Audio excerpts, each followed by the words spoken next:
Alrighty, so we're up close and personal, ready to tie the Perpetrator right now. And in the vise is just a long shank nymph hook.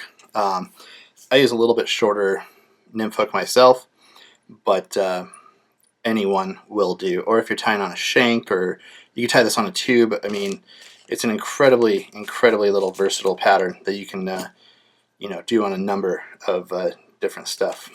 So my first trick is I measure out about an inch past the bead. Now there's a lot of extra shank here that we're not going to be using, and that's just perfect. Doesn't hurt, doesn't cause you any trouble. Don't worry about it.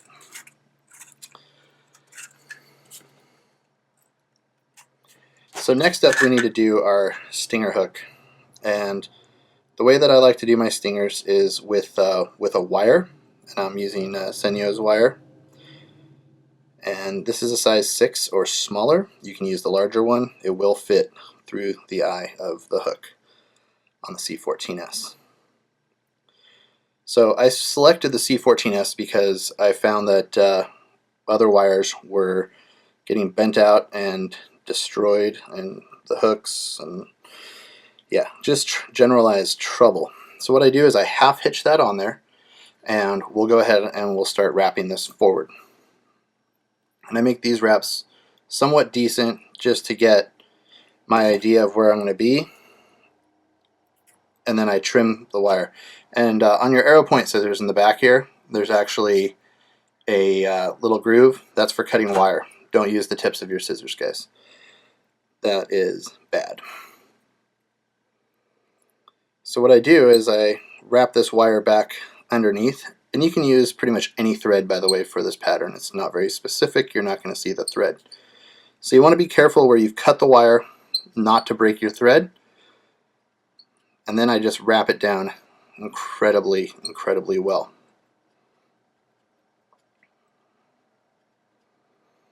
Okay. So I start this next step. You can see the wire terminates here from when we brought it back. And that gives us about, a little over 1/8 of an inch of space to work with. And what you'll want to do is bring in some BR sized or brassy wire. This one happens to be brown, and this will be creating our body segmentation on this fly pattern. So this is a uni ultra wire in brown, as you can see. So I go ahead and catch the tip of that wire, and I leave a little bit sticking straight up, and that's just going to be where that goes. So the next piece to this puzzle here is going to be our dubbing blend. Now up top here I have, this is Mercer's Buggy Nymph. It was the original dubbing that I've used for this. And second out of the gate that I like to mix in there is it's an ice dub, golden brown, pheasant tail, anything like that. Something with just a brown tone to it that creates some translucence. So what this guy does, and I'll rotate the vise out of the way, it's a custom dubbing mix. Now this isn't something that you can go buy off the shelf, so you got to create it yourself. And this is Hairline's Create Your Own Kit. So what I do is you put this material, your dubbings on here, pretty much any materials, and you just work it back and forth. And what it's doing is it's actually mixing your dubbing, and it doesn't matter what the length of the dubbing is. A lot of times I'll go through it and put some down low, up high, everything like that, so that I pull everything through. And once you're done, you're left with this dubbing here. And when we get up close, let's sneak up close here a little bit. Back onto the fly. And you can see now this dubbing's built in to this brush. So handy pick tool. You start picking out all this dubbing. You can use your bodkin. It comes with one though. And at this point in time, I'm really not using any commercially available dubbings that are just stock out of the package. I enjoy doing my own creation and so forth. So what I do with the dubbing once I get it done is I just throw it in one of my little bags here. And now you can write on the bag, you know, October Caddis blend for Perpetrator. Now before we start creating this body, what I do like to do is come in and I take a tiny amount of flow from Loon, and we're just going to go ahead and lock these thread wraps in. Now I'm not really worried about them coming out, but what this does for me is it just gives me good penetration into those threads, and I feel it molecularly fuses them together. Just what I like to do. So I zap it with a light for about 10 to 15 seconds. I used to use Zap-A-Gap, and then it would be sticky and cause trouble, and but so most of the time I'm just using a UV product now. It does a great job, and now I'm not left with tackiness and stuff left over from said crazy glues. So considering that we have 3/4 of an inch overlay there, we have a combined strength on this wire of probably 40 to 60 pounds. Not incredibly worried about this fly self-destructing or the you know, hook coming undone on that fish of 1,000 casts. So what I do is I start and I do a really nice dubbing ball, or a dubbing system, and I progressively bring that up a little bit more, step by step, just creating that big October caddis body. And if you guys need to go back and dub in some more, go ahead and do it.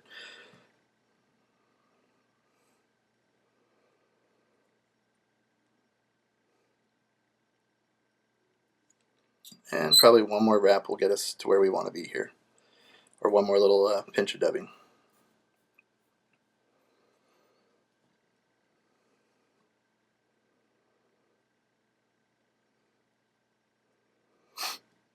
So now that we've worked up there, we have about 1/8 of an inch. What we'll do is we'll just come in and rib this using our wire, bring it right up to the top. Because it's a steelhead fly, I like to pin it in frontwards and backwards. It's just kind of my own deal there. Pop that out of the way. Now you can leave it nice and slender with this good taper like we have going on. You can pick it out, make it look more buggy. I tend to leave them like this, and then if I get out to the river, I want it to look more buggy, then I can pick it out there. It's just it's a matter of preference and what you have personal confidence in. So the hackle for this fly is just a mallard feather. It's mallard flank, so it has cool barring, as you can see, and it's been dyed a cool brown. If it's a rusty brown, a antique, I mean, whatever you have will work. I prefer the brown. I find it to be more realistic. Looks like wing buds. And I just go ahead and secure that in, sitting forward. And then I'll take the tip and I'll fold it back over. The reason I do that is security. We don't want this to come out and cause trouble out on the river. So at this point, we're trying to get this mallard to stand up the best as we can. We really want this to be sparse and have a good profile to it. You don't want it to be too heavy as far as the wraps go.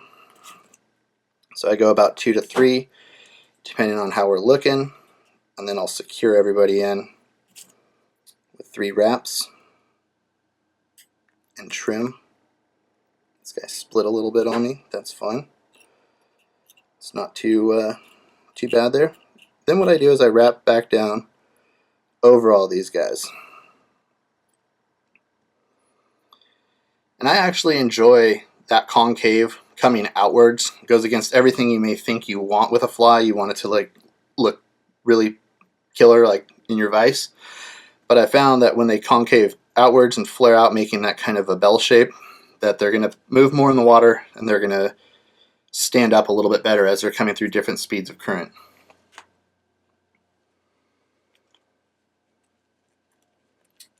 Next up, we just got to find a good old-fashioned Guinea Feather. And again here, you could use various colors. You could use an orange if you were super into it. I use a natural. It's the way I've tied this fly for a long time, and it's been all over the place with it, so I have confidence and faith in it. When you're swinging flies, that's the probably the number one thing.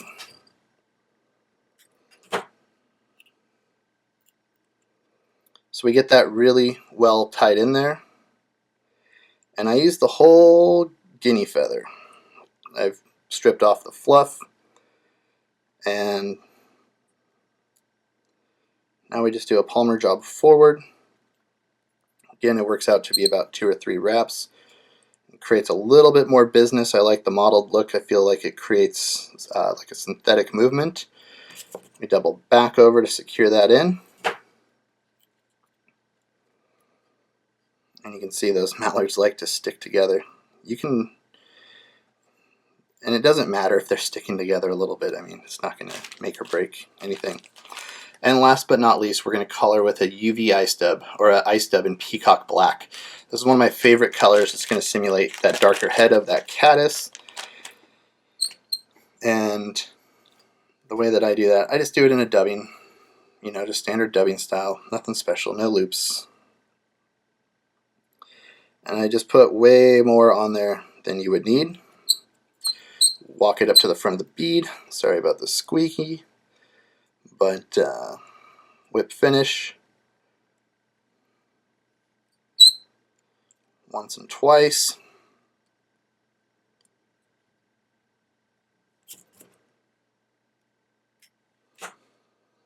And that is going to be pretty much the finished Perpetrator. Now, instead of dropping some head cement in here, what I'll do, just to create a little bit more bugginess in this fly, is I'll pick this collar and creates a lot more movement, and I think that flash looks a little better. To finish it off, lock everything in, I do put a little bit of a UV flow from Loon in there, and then cure it with our light.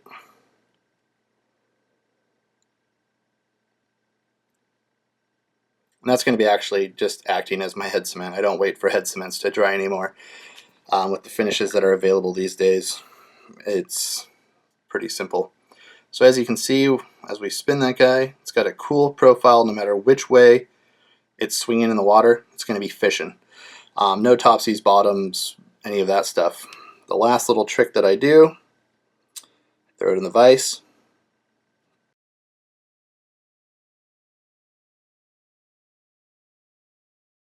And there you go. There's a Perpetrator in October caddis. So hopefully you guys enjoy this. Go out and try this pattern. It will do great for you. Thanks for watching.